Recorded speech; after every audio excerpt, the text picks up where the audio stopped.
Simone the Ledger. 40 people stood inside my grandmother's house. Not one of them knew it was mine. The walls had been painted over. Warm beige replaced the sage green my grandmother had chosen in 1998. The magnolia wallpaper in the hallway was gone. The kitchen smelled like catered bruschetta and Prosecco instead of cinnamon and coffee. My sister stood at the center of the living room, in a white blazer, holding a champagne flute. She thanked everyone for coming to the grand opening of Janelle Atelier, her new event design studio. My mother stood beside her, dabbing her eyes with a tissue, telling guests this was a dream come true. I stood near the door with a leather-bound ledger in my hands, and I smiled, because the truth was already in the room. It just had not introduced itself yet. I won't beg for likes, and if this story lands with you, stay with it. Skip the comments and just listen if you want. My name is Simone, and I am 32 years old. I am a captain in the United States Army assigned to logistics and supply chain operations. I manage inventories worth $40 million across 3 installations. I track serial numbers, shipping containers, fuel allocations, and personnel equipment down to the last unit. My family thinks I count boxes. Let me take you back 13 years to the house where I learned to count and the woman who taught me why it mattered. My grandmother Lenora lived at 14 Birchwood Lane in a 4-bedroom colonial she and my grandfather built in 1971. Grandpa passed when I was 6. After that, Grandma ran the house alone, mowed her own lawn until she was 74, balanced her own checkbook at the kitchen table every Sunday morning, kept a garden out back with tomatoes and marigolds that grew so tall, the neighbors joked she was feeding them secrets. I love that kitchen table. Oak rectangular, a water stain near the left corner from a vase my mother knocked over in 1995. 4 chairs, but Grandma always set 5 places on holidays. The 5th chair is for whoever needs it most, she used to say. I did not understand that until much later. My sister Janelle was 3 years older and better at everything that had an audience. Piano recitals, school plays, debate team.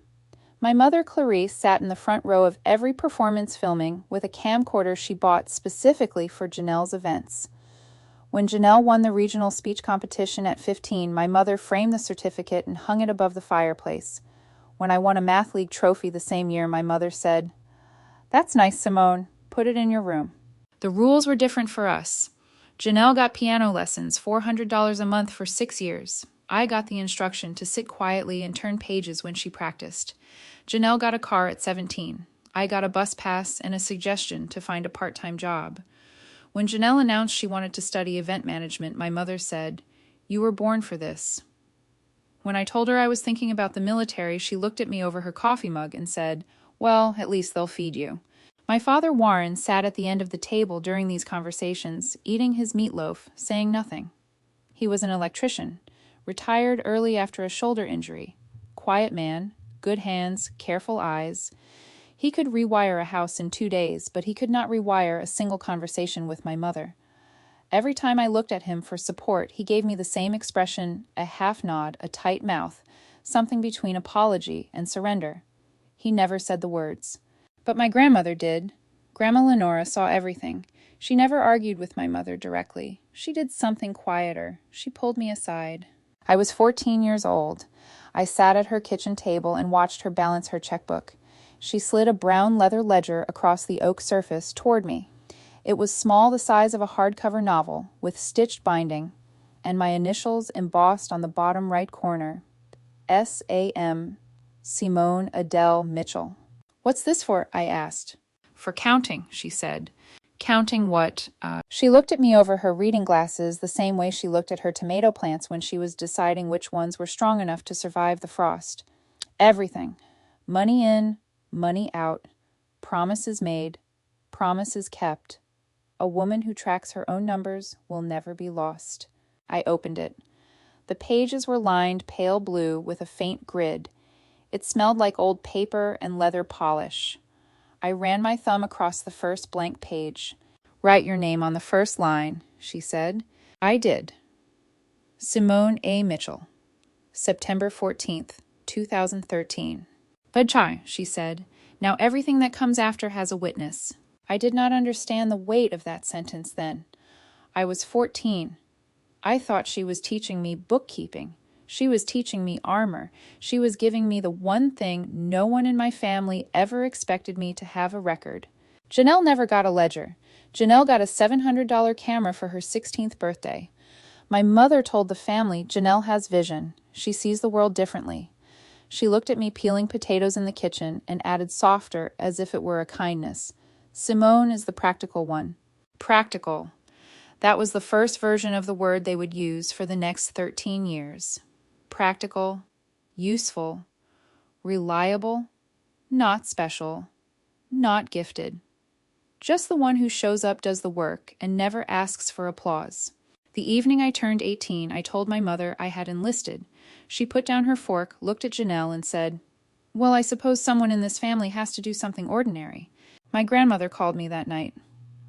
Her voice was steady and warm, the way it always was. "You're going to be fine, Simone. Better than fine. And when the time comes, you'll know what to count." I packed the ledger at the bottom of my duffel bag. Page 1, line 1, my name, the date, and below it, in my grandmother's handwriting, 5 words she had added while I was not looking. I did not read them until I was sitting on a bus to Fort Jackson, watching my grandmother's magnolia tree disappear in the side mirror. The 5 words read, I already set it aside. Basic training lasted 8 weeks. We were told where to stand, when to eat, and how to breathe under pressure. I was good at all 3. I had been practicing my entire life. Fort Jackson in August felt like being inside a running clothes dryer. Humidity hung in the air, wet cotton, and red clay. 47 recruits in my platoon. I was the quietest. Not because I was scared, because I had spent 18 years learning that silence was the safest room in a house full of noise. The day I left for the bus station, my father drove me. 6:15 in the morning. My mother stayed in bed. Janelle was asleep. No one else came downstairs. My father carried my duffel to the truck, put it in the bed, and stood there with his hands in his jacket pockets, breath visible in the October air. "You know your mother means well," he said. I waited for the rest of the sentence, the part where he would say something that was his, something that did not begin and end with her. He opened his mouth, closed it, looked at the garage door. "Drive safe," he said, which made no sense because I was not driving. He was. We rode 17 minutes to the bus station without another word. When he dropped me off, he squeezed my shoulder once. His hand was rough and warm, the hand of a man who had spent 30 years gripping wire strippers and junction boxes. He could fix any circuit in a house. He just could not find the switch in his own. "Take care, Simone." "You too, Dad." He pulled away. I watched his taillights until they turned left on Prescott and disappeared. Then I opened my ledger to the second page and wrote October 11th, 2014. Bus to Fort Jackson. Dad drove. Mom stayed in bed. Nobody else was awake. That was the first entry in what would become 147. I finished basic training, then advanced individual training in supply and logistics. I was assigned to Fort Campbell. Within 14 months, I was managing inventory for a battalion. 3,000 pieces of equipment from helmets to engine parts. My supervisor, a staff sergeant named Faulkner, told me I had the cleanest spreadsheets he had ever seen. "Most people track to survive inspection," he said. "You track because you actually want to know where things are." He was right. I did want to know where things were, where they went, who moved them, and why. I had been doing that since I was 14 years old, sitting at an oak table with a brown leather ledger. The first time my mother called me at Fort Campbell, she did not ask about my training, my rank, or my unit. She asked me to send $200 because Janelle's car needed new brakes. I sent it. I wrote it in the ledger, page 4, line 3, November 19th, 2015. $200, Janelle's brakes, sent via Zelle. The second call came 3 weeks later. The furnace needed repair, $350. I sent it. Page 4, line 7. The third call was my mother again. Janelle had signed a lease for an office to start her event planning business. She needed first and last month's rent, $800. "She's so close to making it work, Simone. You know how talented she is." I sent it. I wrote it down. I did not argue. I did not ask why Janelle, who was 22 and had a degree in communications, could not come up with her own deposit. I was 19, sleeping in a barracks, pressing my uniform at 5 in the morning, and I was already the family bank. If you have ever been the person everyone calls only when they need something, I see you. By the time I was promoted to specialist at 21, I had sent home $6,200. By the time I was promoted to sergeant at 23, the number was 19,000. The ledger did not judge. It just recorded. Transfer after transfer, line after line in my grandmother's gift, in the handwriting I had practiced, until it was as steady as hers. My grandmother was the only person in my family who called without asking for money. Every Sunday, 11 in the morning Eastern Time. She called to ask what I had eaten for breakfast, whether I had slept enough, whether the weather was good where I was stationed. She told me about her tomatoes, her neighbor's new puppy, the book she was reading. Small things. Ordinary things. The things that hold a life together when no one else is paying attention. "Are you keeping the ledger?" she asked every few weeks. And every page, I said. "Good. Numbers do not lie, Simone. People do. But numbers sit still and wait for you." She never told me what she meant by, "I already set it aside." I asked once the Christmas I came home on leave. She was standing at the stove making her sweet potato casserole, the one with the marshmallows and the pecans. The kitchen smelled like brown sugar and nutmeg.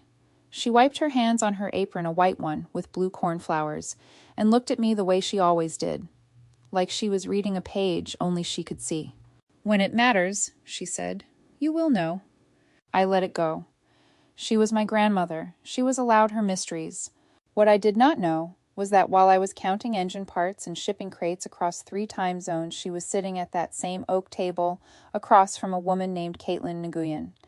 She was signing documents that would change everything. She was putting things in order, quietly, the way she did everything. And then on a Tuesday in March of 2019, she had a stroke in her kitchen. She was 79 years old. She fell between the stove and the table.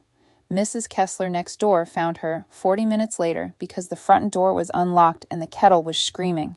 No one called me for 2 days. I found out about my grandmother's stroke from a Facebook post. Janelle uploaded a photo of flowers on a hospital bedside table with the caption, "Sending love and healing energy to our beautiful Gram. Prayers welcome." 47 comments. 212 reactions. My mother replied in the thread, "Thank you all for your love.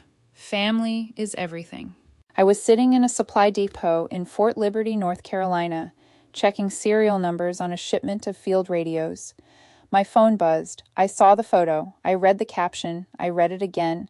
I scrolled through every comment looking for my name. No one had tagged me. No one had texted me. No one had called. I closed the ledger I had open on my desk. I was reconciling a parts discrepancy and called my mother. She picked up on the 4th ring. "Oh, Simone, yes, it happened Tuesday." "It's Thursday, Mom."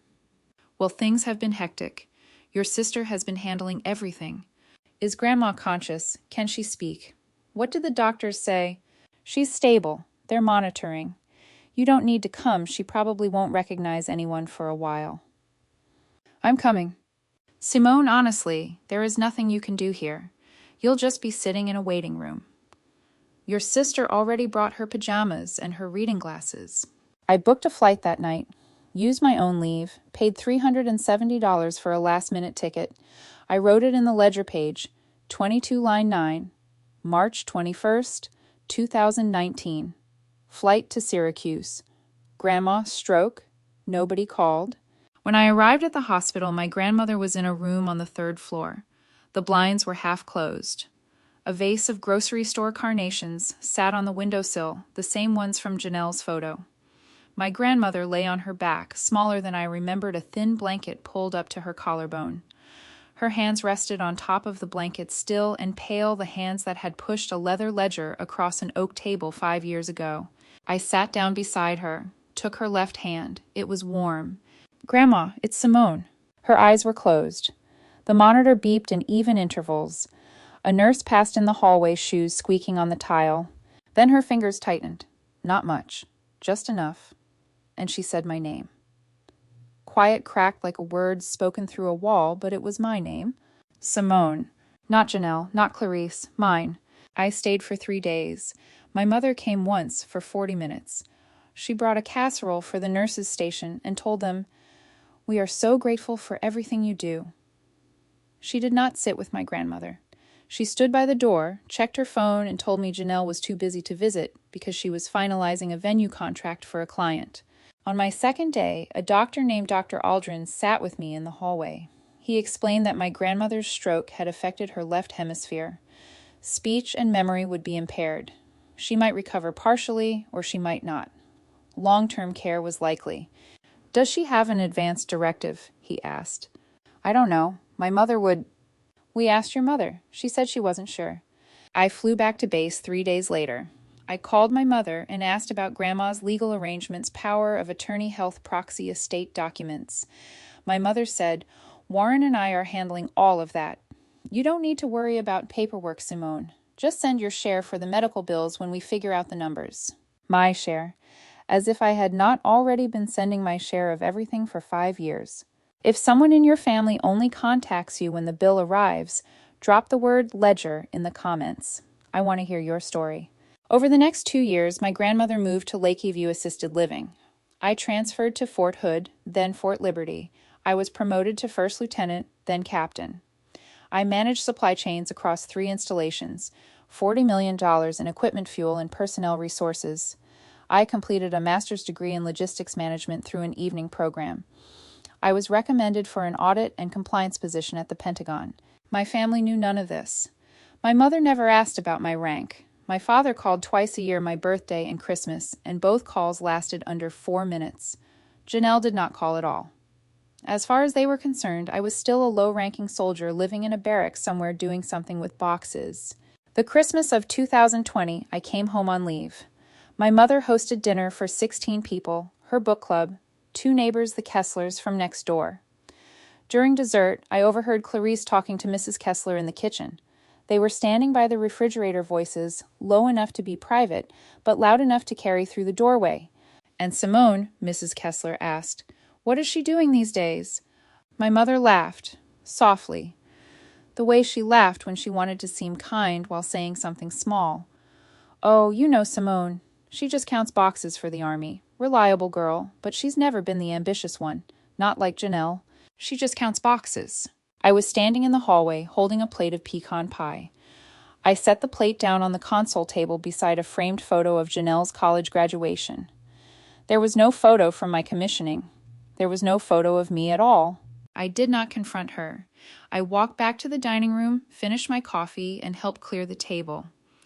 That night in my old bedroom, the one that had been converted into a sewing room with my childhood bed, replaced by a fabric cutting table, I opened the ledger to page 31 and wrote December 25th, 2020. Echo phrase. "She just counts boxes for the Army." Mom to Mrs. Kessler. Kitchen doorway. I labeled it echo phrase because I'd heard that version before. It was the version that stuck. The version I could hear in my sleep in my car in the silence between radio calls on a convoy route. She just counts boxes. 5 words. 40 years of being measured and found ordinary. 2 more years passed. I sent money 11 more times. The total in my ledger reached $83,400. 147 entries across 7 years. Not once did anyone say thank you. Not once did anyone ask if I needed anything. Not once did anyone visit me on base or attend a single ceremony. Then, in January of 2023, a letter arrived at my office at Fort Liberty. It was from the county assessor's office in Syracuse, forwarded from an old address, a property tax notice for 14 Birchwood Lane, my grandmother's house.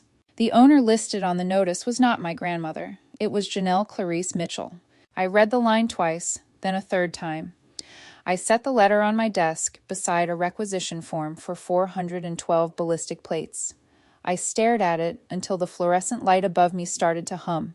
My grandmother had not sold her house. My grandmother could barely remember her own middle name. Someone had moved that property. Someone had signed papers my grandmother could not have signed. And whatever they thought they had buried it was now sitting on my desk right next to a ledger that had been waiting 9 years for this exact page. I did not call anyone that day. I put the property tax notice inside the ledger page 34 between a record of a $400 transfer for Janelle's new headshots and a $250 transfer for my father's dental bill. I closed the cover. I needed to think. and thinking for me had always looked like inventory. Lay out the pieces, tag them, sort them, see what is missing and what does not belong. 3 weeks later, my mother called. She had not called in 4 months. When her name appeared on my screen, I already knew something was being arranged. Clarice did not reach out unless a scene required my presence, a holiday dinner, a family photo, a financial contribution. I had not decided which one this would be. Simone, sweetheart, how are you? It's been too long. I'm fine, Mom. How are you? Oh, busy. Your father's shoulder is acting up again. Janelle has been working so hard, she's barely sleeping. But I'm calling because we're having a family dinner. Saturday the 18th. Just close family. We want to see you. What's the occasion? Does there need to be an occasion? You're our daughter. We miss you. She had never once said she missed me without following it with a dollar amount. I waited. It took her 8 seconds. Also, there are a few things we need to go over. Grandma's house, some paperwork, nothing complicated, just signatures. You know how these legal things pile up. What kind of signatures?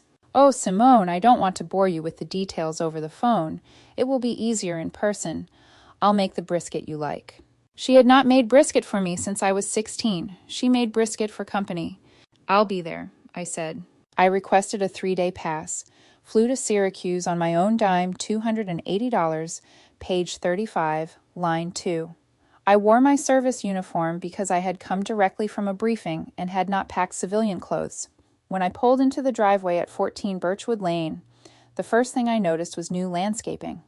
Boxwood hedges where my grandmother's marigolds used to be. A paved walkway replacing the flagstone path she had laid herself in 2004. The front door had been repainted matte black instead of the dark red my grandmother chose the year my grandfather died. I sat in the rental car for 2 minutes looking at a house I had memorized down to the grain of the porch railing, and it wore someone else's face. Inside the kitchen had been partially remodeled, new countertops, pendant lights where the old brass fixture used to hang. But the oak table was still there, the water stain near the left corner. 4 chairs, no fifth. 12 people sat around the extended table. My parents, Janelle's boyfriend, a man named Trent, who sold commercial real estate and laughed too loudly at his own observations, 2 of my mother's friends from her garden club, the Kesslers from next door, a couple I did not recognize, and a woman in a gray suit sitting at the far end, quiet with a folder in front of her. My mother introduced her as a friend who handles paperwork. If you've ever walked into a room and known immediately that it was built before you arrived, stay with me. What happened next I did not see coming. The dinner was roast chicken, not brisket. I noticed. My mother had either forgotten what she'd promised or simply hadn't cared. Between the salad and the main course, Janelle stood up. She was wearing a cream blouse and gold earrings I had not seen before. She smiled the smile she had been practicing since her first piano recital, confident polish designed for an audience. So I have some exciting news, she said. I've been working on a concept for the past year. An event design studio, high-end, weddings, galas, corporate launches, and I've found the perfect space. She paused, looked around the table. Her eyes landed on the pendant lights above us. This house. My mother reached across the table and squeezed Janelle's hand. We're keeping it in the family, Clarice said. Grandma would be so proud. Janelle continued. She had floor plans, mood boards on her phone. She passed them around the table. The living room would become a consultation lounge. The upstairs bedrooms would be converted into styling suites. The backyard, my grandmother's garden, the marigolds, the tomato cages would become a photo terrace. I listened. I ate roast chicken. I drank water. I counted the guests the way I count inventory, by position, by role, by what they were carrying. Then the woman in the gray suit opened her folder. Simone, my mother said, turning to me with the warm, careful voice she used when she needed something to sound like a gift. There are just a few documents we need you to sign. Since you're listed as a secondary contact on some of Grandma's older paperwork, your signature clears the path. It's a formality, really. She slid 3 pages toward me across the oak table. I recognized the formatting immediately. A quitclaim deed. My name at the bottom, with a signature line and a notary block. I did not pick it up. I looked at it the way I look at a requisition with the wrong serial number. patiently, the stillness of someone who already knew the answer. "Does Grandma know about this?" I asked. The table went quiet. Trent stopped chewing. Mrs. Kessler looked at her plate. My father stared at the napkin in his lap. Clarice recovered first. "Sweetheart Grandma is at Lakeview. She is comfortable and cared for. She would want this for Janelle. She always said family takes care of family." "That is not what I asked." "Simone," Janelle said, leaning forward. "This is a business opportunity. I've done the market research. The location is perfect. And honestly," she glanced at my uniform, at the insignia on my chest, at the name tape she had not read closely enough to notice the rank. "This is what I do. I build things. I create experiences. You have your army thing. Let me have mine." My mother added quieter, as if she were offering consolation to someone who had lost a contest. "Simone, honey, you count boxes. Janelle builds dreams. Let her have this." "She just counts boxes. Janelle builds dreams." I heard the sentence land in the room, the way I had heard it land in the kitchen doorway 2 Christmases ago, the way I had heard it land in my mother's voice a dozen times before that, each time a little smoother, a little more practiced, a little more certain that it was true. I picked up the quitclaim deed, read every line. They were 3 pages single-spaced. They referenced a transfer dated January 9th, 2023. Transferor Lenora Mae Mitchell, by Clarice Renee Mitchell, attorney in fact. Transferee Janelle Clarice Mitchell. Consideration $1. $1 for a house appraised at $465,000. I set the papers down, squared the edges, placed them exactly where they had been. "I'll need to review these," I said. "There is nothing to review," my mother said. "It is already done. We just need your signature to clear a secondary lien notation." "Then you won't mind if I take a few days." I stood up, thanked my mother for dinner, told Mrs. Kessler it was nice to see her, walked to the door, my leather ledger in my bag, the quitclaim deed, folded once inside my jacket pocket.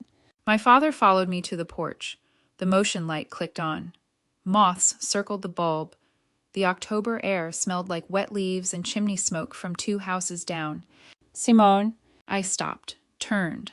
He stood in the doorway, one hand on the frame, the other at his side. His mouth opened. He looked at me the way he had looked at me 17 years ago in the truck the morning he drove me to the bus station. "I know this dinner was—" He paused, swallowed. "I just want you to know it—" "That what Dad—" He looked back inside. I could hear my mother's voice reorganizing the conversation, reclaiming the table. He turned to me again. "Your mother means well." He stepped back inside and closed the door. I sat in the rental car for 11 minutes with the engine off. I counted the seconds on the dashboard clock the way I count everything. Not because it helps, but because it is the only language I have ever been taught that does not lie. I did not sleep that night. I sat on the bed in a Holiday Inn 6 miles from my grandmother's house laptop, opened the quitclaim deed, unfolded on the pillow beside me. I did what I have done every working day for the past 13 years. I followed the paper trail. The county recorder's office had an online portal. Property records for 14 Birchwood Lane, Syracuse, New York. I typed the address. The results loaded in 4 seconds. The current deed of record showed a transfer dated January 9th, 2023. Grantor Lenora Mae Mitchell, by Clarice Renee Mitchell. Attorney in fact, under durable power of attorney, executed August 14th, 2019. Grantee Janelle Clarice Mitchell. Consideration $1. Filed January 12th, 2023. Stamped by the county clerk. Recorded. Done. I read it 3 times. Then I opened a second tab and searched for the power of attorney filing. County clerks in New York do not always record powers of attorney, but this one had been filed probably because whoever prepared the transferred deed wanted it to look airtight. There it was. Durable power of attorney executed August 14th, 2019.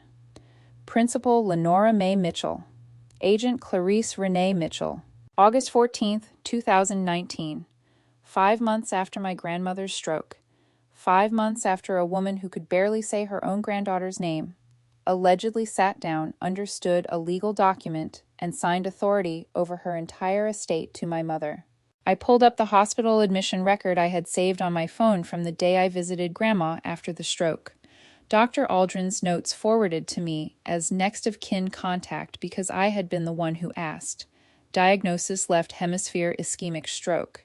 Significant impairment to speech memory and cognitive function. Prognosis: long-term supervised care required. She could not remember her middle name in May, but she supposedly signed a durable power of attorney in August. I closed the laptop, sat on the edge of the bed with my hands on my knees, and stared at the carpet industrial beige, the kind they use in every mid-range hotel in America.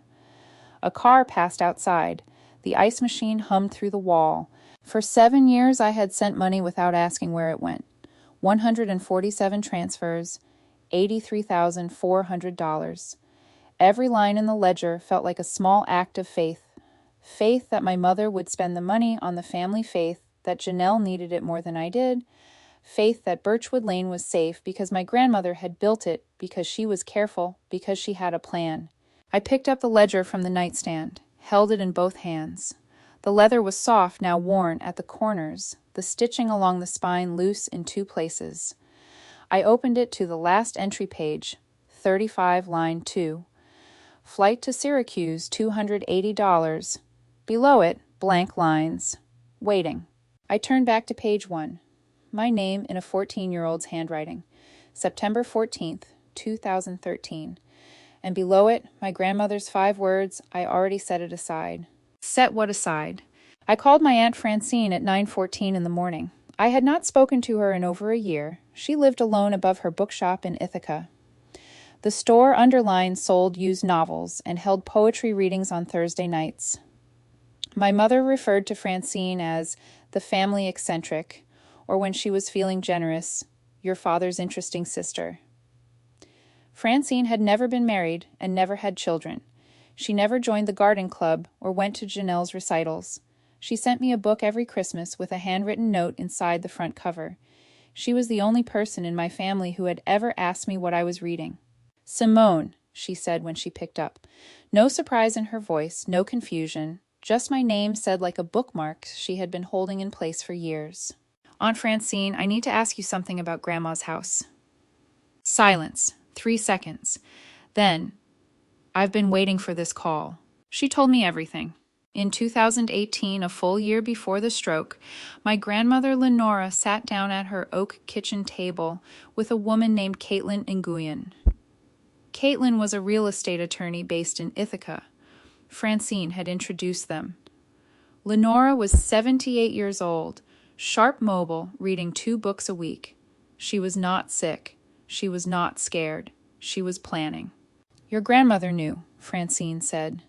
She saw how your mother managed money. She saw the calls you were getting. She told me once, sitting right here in the shop, Simone sends everything she earns back to that house, and nobody even sets a plate for her. She was not angry. She was just precise. Lenora and Caitlin prepared an irrevocable trust. The sole asset was the house at 14 Birchwood Lane, appraised at $465,000. The trustee was Caitlin Nguyen. The sole beneficiary was Simone Adele Mitchell. Irrevocable. It meant that once it was signed, it could not be undone. Not by Clarice, not by Janelle, not by any power of attorney, durable or otherwise. The house was removed from Lenora's estate entirely. It belonged to the trust, and the trust belonged to me. Why didn't she tell me? I asked. Because she knew you would give it back, Francine said. She knew you would say it was not fair to Janelle, or that Mom would be upset, or that you did not want to cause trouble. So she did it without telling you. And she told me to hold the second copy until the day you called. I pressed the phone against my ear. The Holiday Inn air conditioner clicked on. A draft moved the curtain. I could see the parking lot, a gray sky, a row of bare maples along the fence. Francine, did Mom know about the trust? No, and that is exactly why it worked. I sat in that room for another hour after we hung up. I did not cry right away. Crying came later slowly, the way water rises through a crack in concrete, not all at once, but in a line so thin you do not notice until your whole hand is wet.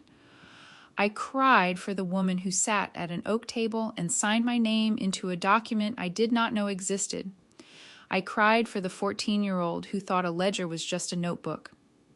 I cried because my grandmother had done the one thing no one else in my family had ever done. She had believed me before I needed to prove anything. If someone protected you from a distance, tell them. I wiped my face with the back of my hand, opened the ledger, turned to page 35, line 3. Wrote October 21st, 2023. Called Aunt Francine. Trust exists. Irrevocable. Beneficiary me. Grandma knew. Below that, I wrote one more line. 5 words, the same 5 my grandmother had written 9 years ago on the first page. I already set it aside. The difference was that now I understood what she meant. I did not confront my mother. I did not call Janelle. I did not forward the county records to anyone or post anything online or send a single message that could be read as accusation. I did what I was trained to do. I built a logistics plan. The first step was Caitlin Nguyen. Francine arranged the meeting. 3 days after I returned to Fort Liberty, I took a personal day and drove 4 hours to Ithaca. Caitlin's office was on the second floor of a converted Victorian on State Street above a bakery that smelled like sourdough and butter. The staircase creaked. The door had a brass nameplate, Caitlin Nguyen, attorney at law. She was smaller than I expected, 5'2", maybe 5'3", silver-streaked hair pulled back with a tortoise-shell clip, reading glasses on a beaded chain around her neck. Her desk was organized the way mine was, everything squared, labeled within reach. I liked her immediately. "You must be Simone," she said. "Your grandmother described you exactly. She said you would show up in a uniform and ask the right questions before you asked anything personal." She gestured to a chair. I sat. She opened a file, not thick but precise. A green folder with a single label, Mitchell Trust, Birchwood Lane. "Let me explain where things stand," she said. The irrevocable trust was executed on November 2nd, 2018. Lenora had full legal capacity at the time. Caitlin had arranged an independent capacity evaluation by a psychologist named Dr. Ansel Whitfield. His signed report was attached to the trust instrument. The house was transferred into the trust on the same date. Caitlin, as trustee, held legal title. I was the sole beneficiary. When your grandmother had her stroke 5 months later, Caitlin said, turning a page, the house was already outside her estate. Any power of attorney your mother obtained after that date, valid or not, would have had no authority over this property. You cannot transfer what you do not own. She looked at me over her glasses. Your mother filed a deed transferring this property to your sister in January of this year. That deed references a power of attorney she obtained in August of 2019. But the property was not in your grandmother's name at that point. It was in the trust. The transfer is void on its face. I sat with that for a moment. The bakery smell drifted up through the floorboards. A clock on the bookshelf ticked. Outside, a delivery truck backed up with a high-pitched beep that reminded me of the reversing alarms on base. What do I need to do? I asked. Legally, nothing. The trust stands, but your sister is currently operating as if she owns that property. If she signs a lease, takes on debt against it, or begins construction, those third parties will be affected. A quiet title action would resolve it formally, but the cleanest path is disclosure at the point of transaction. What does that mean? It means the next time someone runs a title search on 14 Birchwood Lane, a lender, an insurance company, a commercial landlord processing a build-out, the trust will surface, and the transaction will stop. She paused, folded her hands on the green folder. Or, if you prefer, I can be there at a time you choose and show the documentation in person. You would do that? Your grandmother retained me for exactly this purpose. She paid a 10-year retainer in 2018. She told me, when Simone calls you, go where she asks you to go. I could not speak for several seconds. I looked at the folder, the label, the neat handwriting. My grandmother had sat in this same chair across from this same woman and built a wall around a house so that the people who took everything from me could not take the one thing she had left. If someone once built something to protect you before you even knew you needed it, stay with me, because the moment that protection stepped into the room is coming. I drove back to Fort Liberty that evening. 4 hours on Interstate 81 in the dark. Headlights on wet asphalt, radio off. I was not angry. I was not sad. I was calibrating. I had a timeline. I had documents. I had Kaylin Nguyen and a 10-year retainer and an irrevocable trust that my mother did not know existed. And I had an invitation. 2 weeks after the family dinner, my mother sent a group text. The grand opening of Janelle Atelier was scheduled for November 18th, Saturday, 4 in the afternoon. 40-plus guests, caterers, a photographer, a ribbon-cutting ceremony on the porch of my grandmother's house. My sister was going to launch a business in a building she did not own. She would do it in front of everyone she wanted to impress with money she had not earned, on a foundation made of forged signatures and a $1 transaction. I replied to the group text, "I will be there." Clarice responded with a heart emoji. Janelle responded with, "Wear something nice for once." I called Caitlin. "November 18th, the house. Can you be there by 4 more? I will clear my afternoon." I called Francine. "Are you coming?" I would not miss it. Then I called one more person, the title company that had processed Janelle's deed transfer. I identified myself as the trust beneficiary and asked them to send a representative to 14 Birchwood Lane on November 18th to confirm the status of the title on the record. The woman on the phone, her name was Margot, reviewed the file for 2 minutes and said, "Captain Mitchell, I'm flagging this file now. We will have someone there." I hung up, opened the ledger, page 36, line 1, November 4th, 2023. Plan confirmed. Caitlin, Francine, title rep, grand opening. Below it I wrote, "Grandma, I finally understand what you set aside." The next 2 weeks were the quietest of my life. I went to work. I tracked shipments. I filed requisition reports. I ate dinner in the mess hall and ran 3 miles every morning before sunrise. I spoke to no one about Birchwood Lane. I did not rehearse speeches or imagine confrontations. The documents would speak. That was the entire point. The Thursday before the grand opening, I stopped at a coffee shop off Post to pick up a latte before a supply audit. The barista, young, maybe 22, with a name tag that said, Remy, handed me my cup and paused. "Ma'am, I don't mean to overstep, but you've been coming here every morning this week, and you always look like you're solving something." I almost laughed. "I am." "Well," Remy said, straightening a stack of lids, "whatever it is, you look like someone who already figured it out." I carried the coffee to my car, sat in the driver's seat, looked at the cup. Remy had drawn a small star on the side with a Sharpie. No reason, just kindness. The kind of gesture that costs nothing and reminds you that not every room you walk into is a negotiation. I saved the cup. I do not know why. I put it on my desk next to the ledger and left it there until the ink faded. Some things are not worth counting. They are worth keeping. November 18th arrived the way all inevitable days arrive, ordinary at first.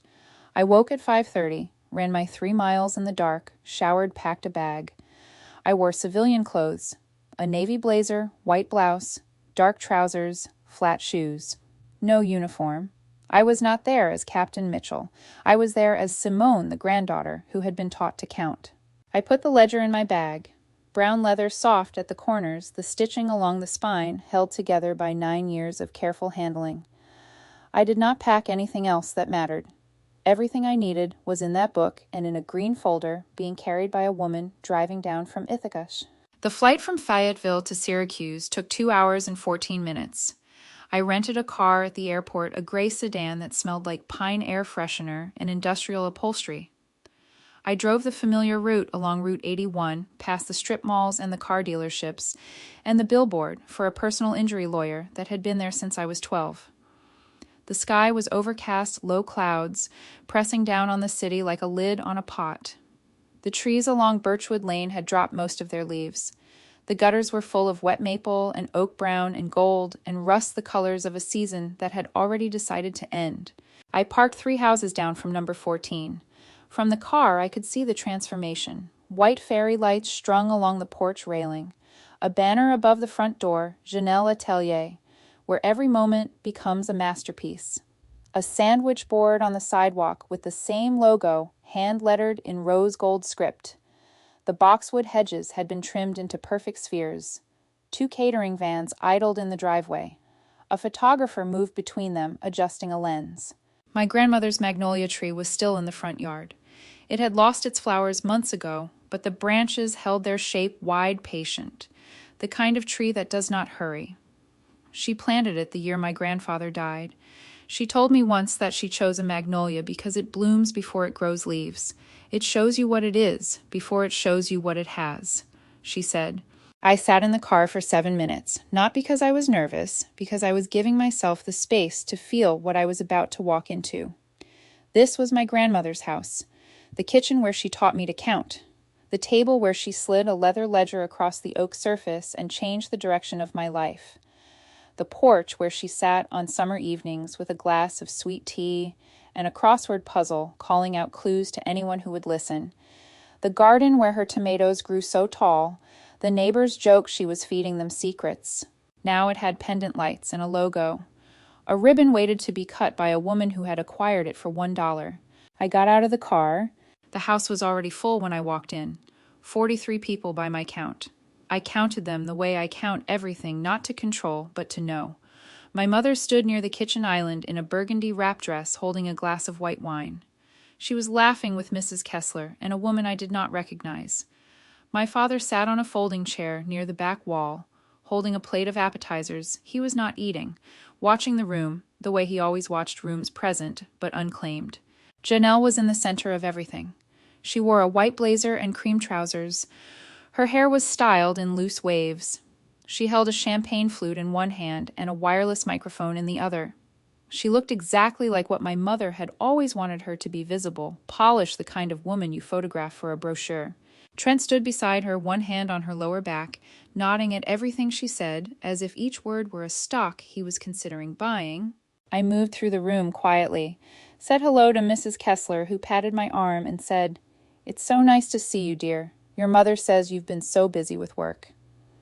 I nodded.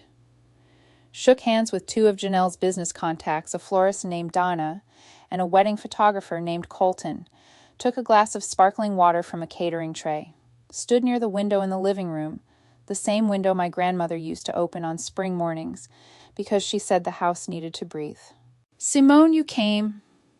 My mother appeared beside me, touching my elbow. Her perfume was floral and expensive, not the drugstore vanilla she wore when I was growing up. "I'm so glad. This means the world to Janelle." "It's quite a turnout," I said. "She has worked so hard for this. You have no idea." But I kept it where I kept everything, in the ledger, in the margins, in the space between what I knew and what I had not yet said. At 4:15, Janelle took the microphone. She stood beside the fireplace, the same fireplace where my mother had hung Janelle's speech competition certificate 20 years ago. The mantel had been repainted white.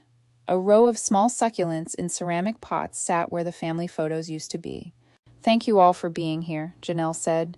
"This house has always been about family legacy. My grandmother built this home with love. My mother kept it alive with dedication. And now I want to honor that legacy by turning it into something that brings joy to other families. Janelle Atelier is more than a business. It's a continuation of everything this family stands for." My mother wiped her eyes. Trent clapped. The room applauded. The photographer's shutter clicked 7 times.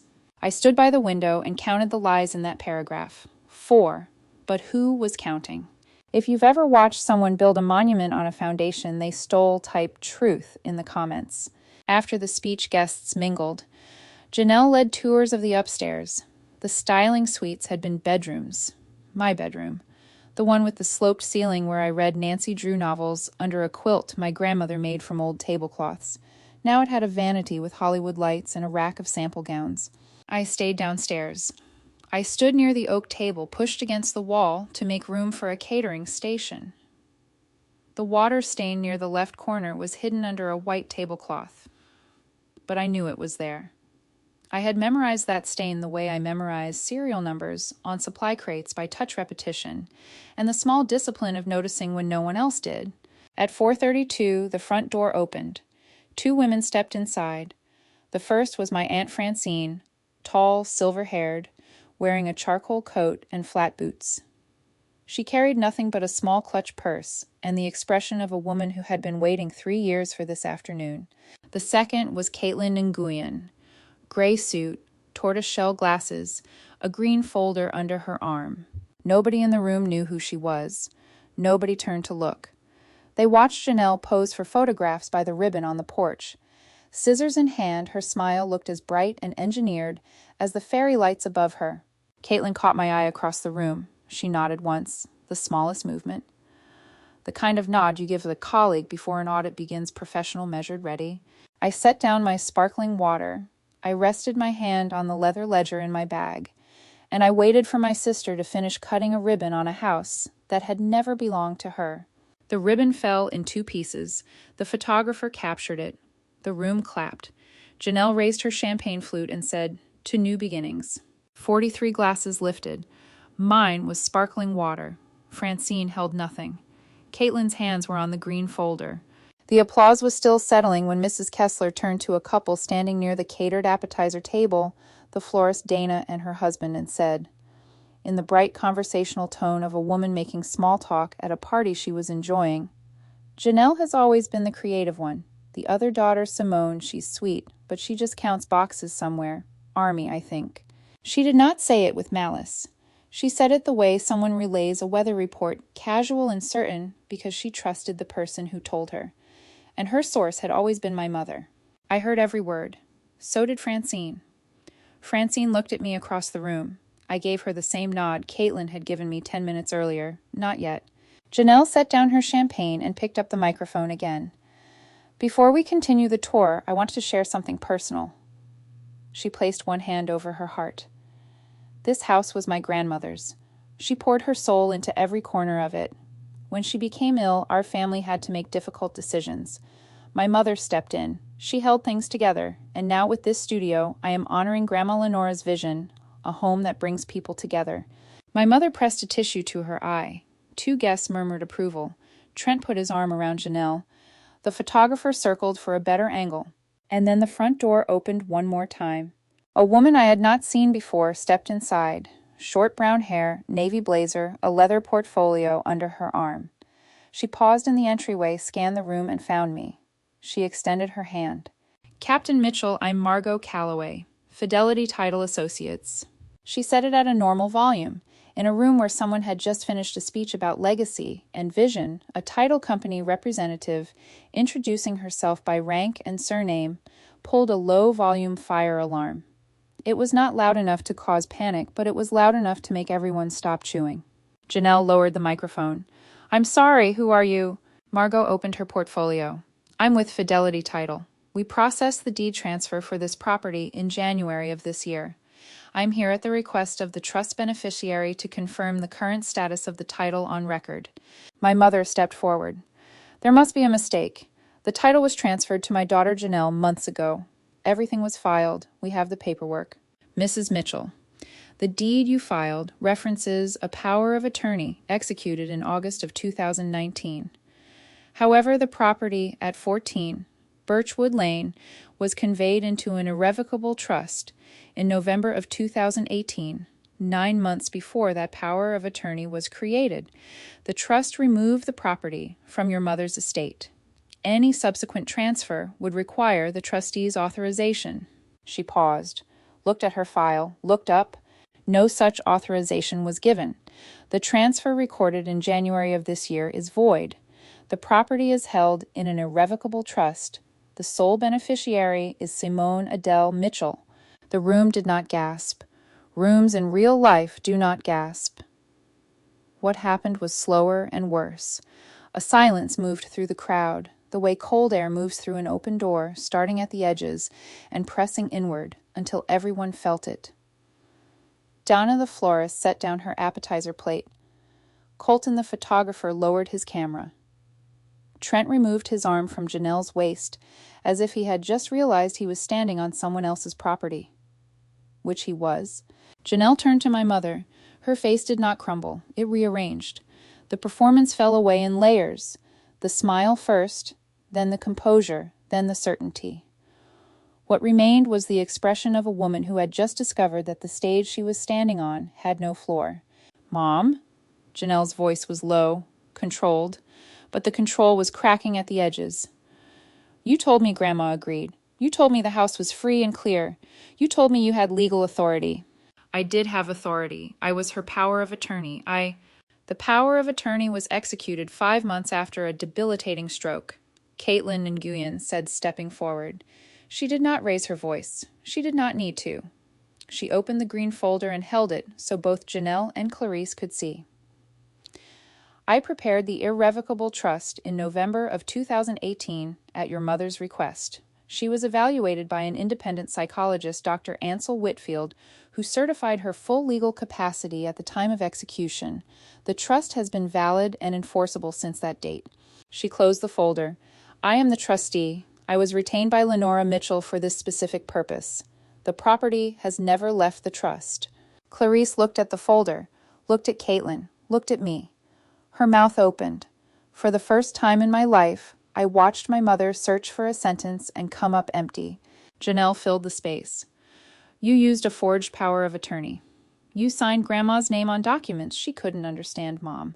I invested $42,000 in renovations. I signed a catering contract. I printed business cards. I told everyone, I did this for you, Clarice said.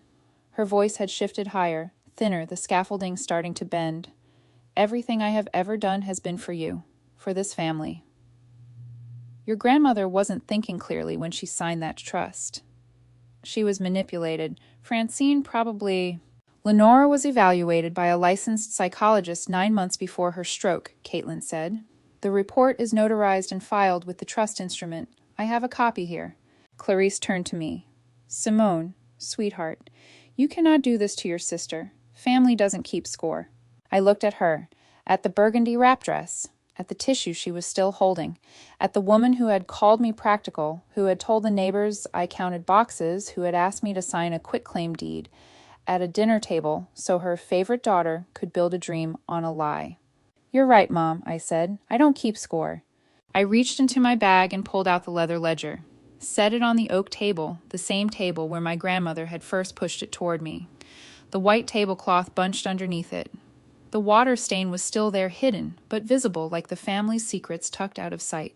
I keep a ledger. I opened it to the first page, my name. September 14th, 2013. 147 transfers, $83,400. 7 years. Breaks for Janelle. A furnace for the house. A dental bill for Dad.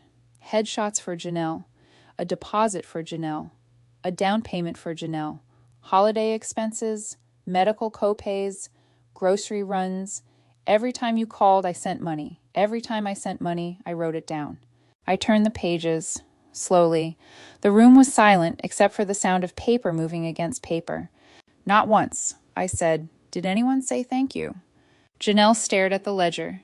Trent took a step back. My mother's tissue fell to the floor.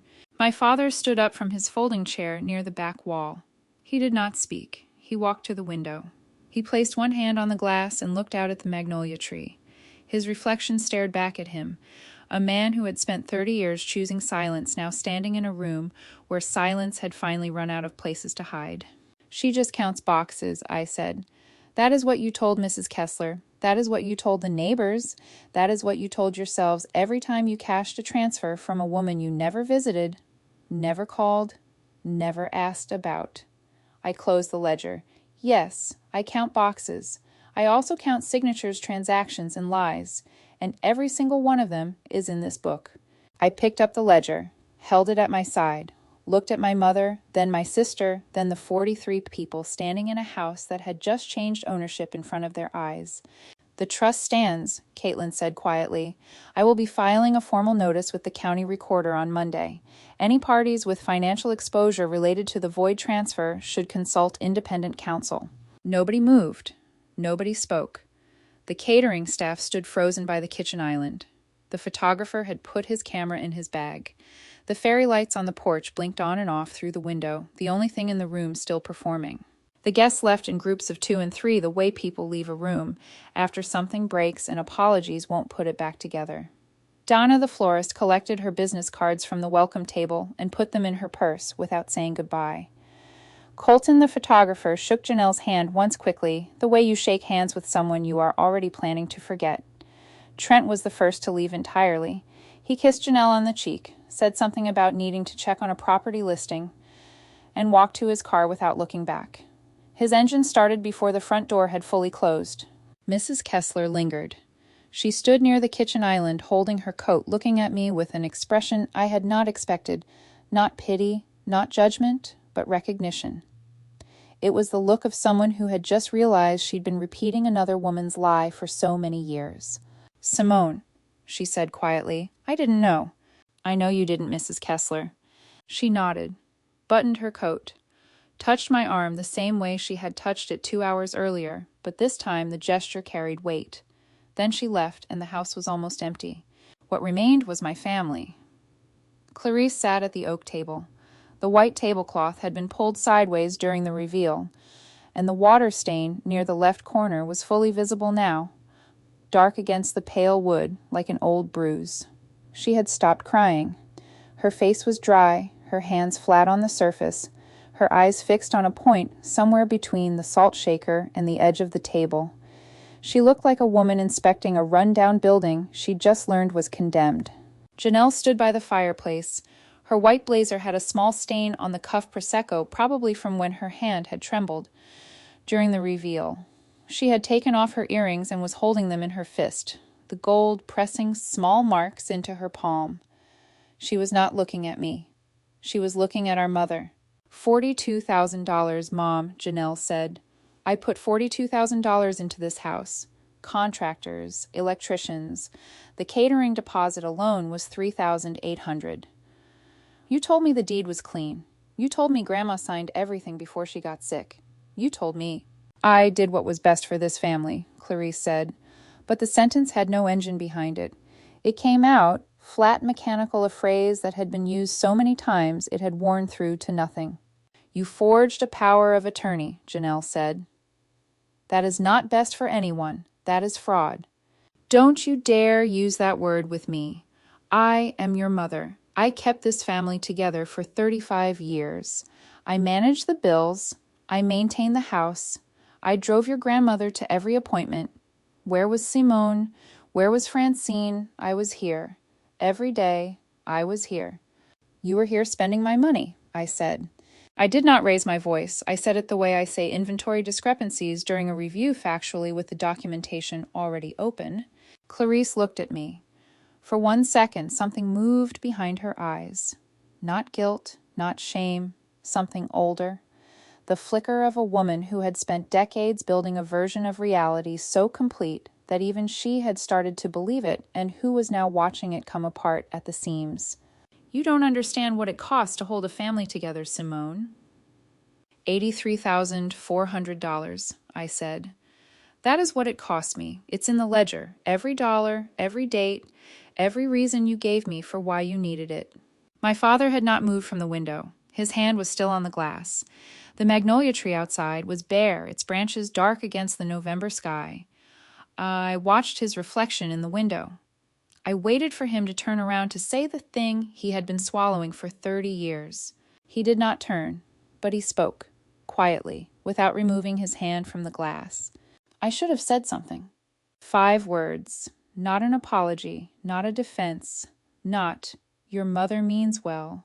Just the raw, simple admission of a man who had spent a lifetime standing at the edge of every important moment and choosing not to step in. It was the most honest sentence my father had ever spoken in my presence.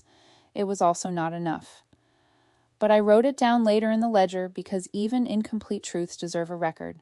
If you have ever waited years for someone to say 5 words, and those words were not the ones you needed, but the only ones they could offer, know you are not alone. Francine stood near the front door coat, still on clutch purse held in both hands. She had not spoken since the reveal. She did not need to. Her presence was the punctuation, the period at the end of a sentence my grandmother had started writing 5 years ago. I looked at the room. The fairy lights still blinked on the porch. The catering trays were half empty. The banner above the door still read, Janelle Atelier, where every moment becomes a masterpiece. I reached up and pulled the banner down, folded it once, set it on the counter. I am not selling this house, I said. I am not converting it into a studio. I am not signing anything over. This house belongs to the trust Grandma created because she knew before any of us exactly what would happen if she didn't. Janelle closed her eyes. Her fist tightened around the earrings. I am also not closing the door, I said. I looked at my mother, then at Janelle, then at the back of my father's head still facing the window. But I am the one who decides when it opens, how wide, and who walks through. I reached into my bag and took out a single sheet of paper. I had written it the night before at the Holiday Inn, sitting on the same bed where I had cried 3 weeks earlier. 4 conditions. Typed, clear. First, Mom, you write a letter, not to me, to the entire family, including Francine, acknowledging what you did. The power of attorney, the transfer, the money, all of it, in writing. Second, Janelle, you reimburse every dollar you spent on renovations from your own funds. Not Mom's, not mine, yours. You signed a contract on a property you did not own. That is your responsibility.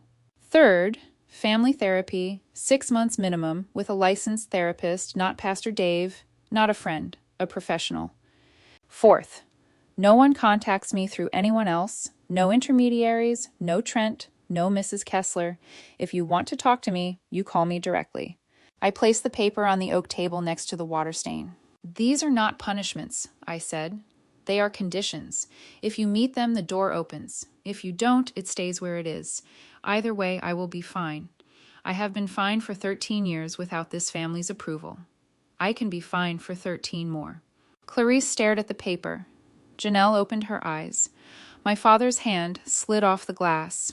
Nobody said yes. Nobody said no. The house held its breath, the way old houses do, patient in wood plaster and foundation things that survive worse than one family's reckoning.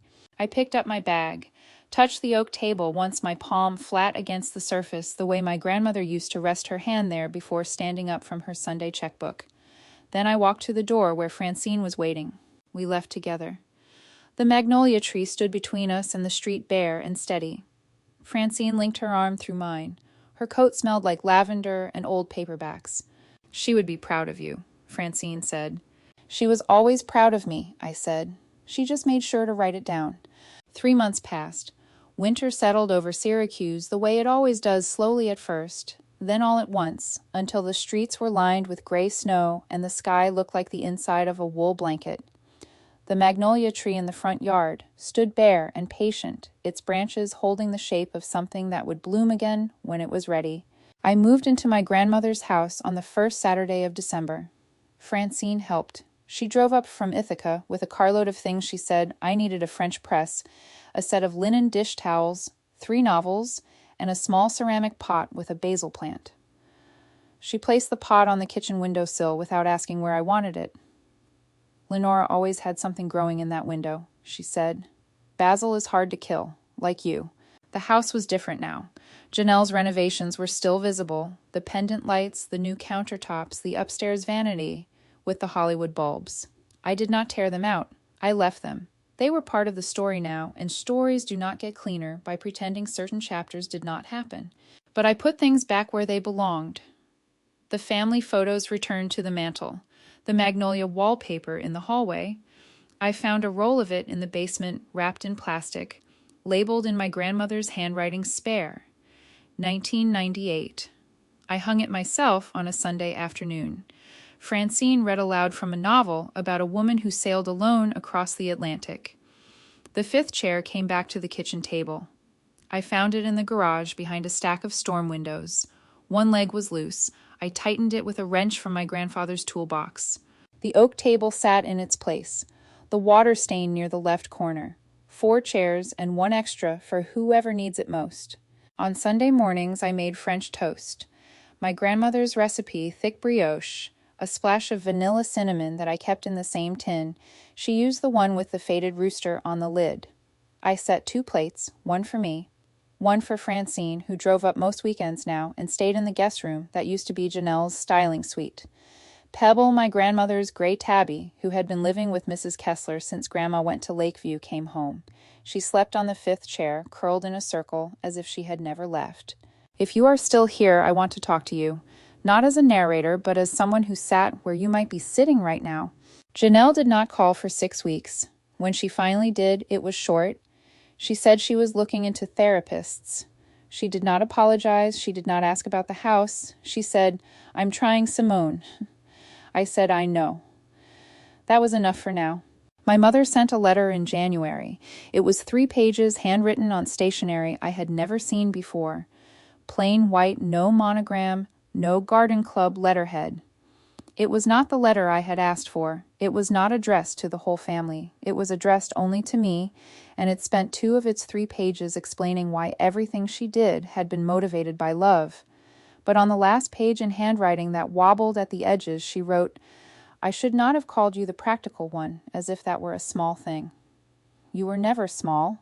I just did not have the courage to say that out loud." It was not accountability. It was not the letter I had asked for. But it was the first sentence my mother had ever written that did not include instructions for someone else.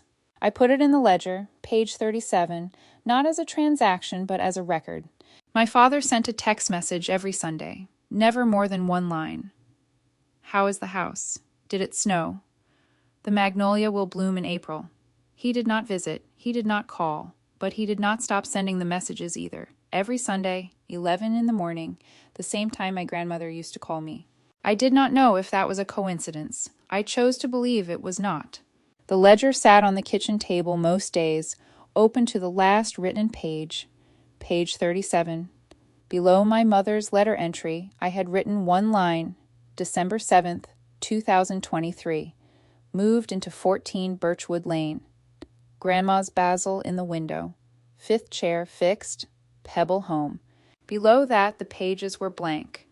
Not because there was nothing left to count, because for the first time in 13 years, I was not counting for anyone else. I need you to hear this.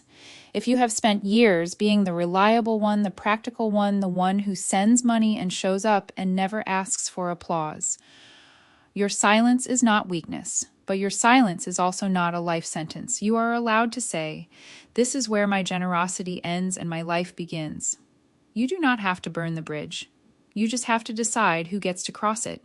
And if someone in your family taught you to count, really count not just numbers, but promises and lies and the distance between what people say and what they do, tell me about them in the comments. I read every single comment. Like and subscribe if this story reminded you of your own. Share it with someone who is still counting in silence. They need to know that the numbers do not lie. People do. But a woman who tracks her own numbers will never be lost. This morning I sat at the oak table with French toast and black coffee. Pebble sat in the 5th chair. Francine was reading across from me. Snow fell outside the window in slow, heavy flakes that stuck to the magnolia branches like white petals, arriving early. My phone buzzed. A message from my father. 2 words, "Can we talk?" I set the phone face down on the table, picked up my coffee. I looked at the ledger, brown leather soft at the corners, my initials on the bottom right. SAM, Simone Adele Mitchell. 9 years of entries, 147 transfers, $83,400. And on the very first page in my grandmother's handwriting were 5 words that had carried me further than any rank or regiment. I already set it aside. 40 people had stood inside this house 3 months ago. Not one of them knew it was mine. Now the house was quiet. The table was set. The basil was growing. The door was exactly where I had left it, not closed, not open. Mine.